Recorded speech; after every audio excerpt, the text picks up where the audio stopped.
Our next guest speaker is Dr. Paul Monk. He is a former senior intelligence analyst and author of 7 books.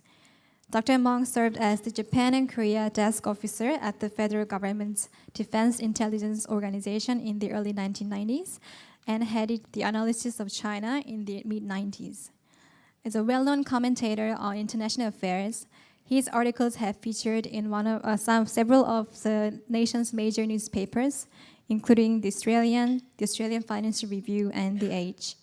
He has also appeared on the ABC on numerous occasions, during which times he shared his insights on North Korean issues. Dr. Monk is also one of the founders of consulting company Van Gelder & Monk. Now I'd like to invite Dr. Monk to the lectern. Thank you, Heesun.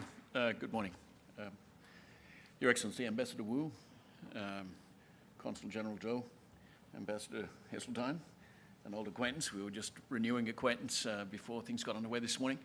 Ladies and gentlemen, it's a privilege to have been invited to address you this morning.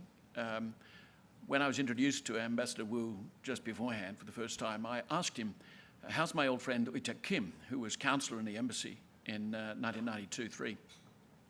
And he said, oh, well, he's retired now. That's 25 years ago, you know. And time does move on. What I would like to do today is to put the question of One Korea in the perspective of time. So rather than spending the next 8 to 10 minutes talking about current matters and immediate possibilities, I'd like to throw the issue open somewhat more widely by talking about Korea's long history, during which it has often been divided, because I think that provides us with analogies and insights that can enrich the conversation about where we go from here in present circumstances. So I've got to say that the invitation to address you on this subject makes me feel that my time in defense intelligence all those years ago was not entirely wasted, since it was there a generation ago that I was first asked to think seriously about the history, the condition and prospects of Korea. I'd not been a student of Asian affairs, but of European history as an undergraduate. I had studied the Vietnam War as part of my PhD on the United States and the struggle against communism, but not the Korean War.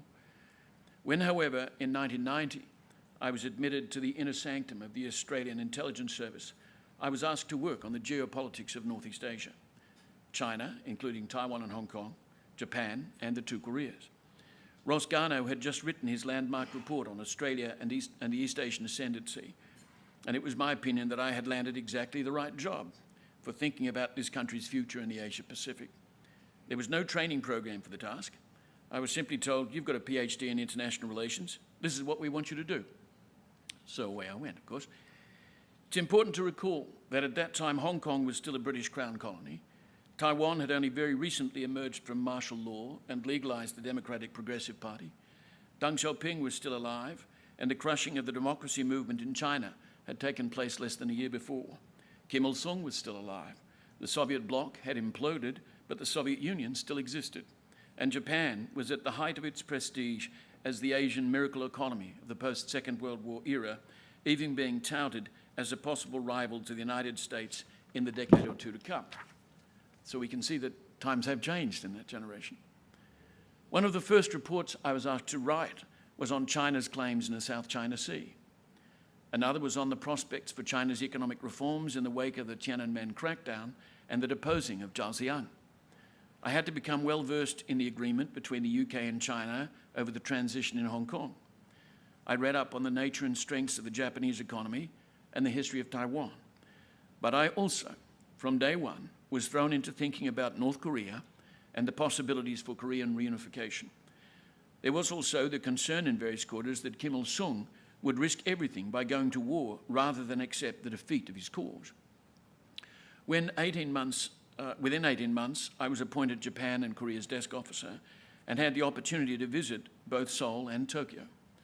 I'd been to Tokyo before, but not to Seoul, and it was especially valuable to visit both capitals in the one trip. I was able to visit Panmunjom for the first time. I visited the markets in Itaewon. I saw the stunning progress that South Korea had been making. I reflected on how shocking it would now be, having walked the streets of prosperous and democratic Seoul, to see it devastated should there be another war on the peninsula. It was so close to the border, I registered, and would inevitably be caught in the fires of such a war, whether it was brief or protracted, conventional or nuclear. Above all, however, I held talks with South Korean military and intelligence officers, foreign affairs officials, and scholars. Two things were said to me in those talks that have always stayed with me, both by military officers. The first was that the United States had agreed to an armistice in 1953 instead of enabling the South to finish the war by taking over the North. If the North starts the war again, I was told with conviction, we'll finish it. Yet the second thing was that the greatest threat to South Korea was not North Korea, not Russia, and not China, but Japan. This astonished and fascinated me, and it is worth recalling now, given where things stand in Northeast Asia. Why would you see Japan as your greatest threat? I asked my interlocutors.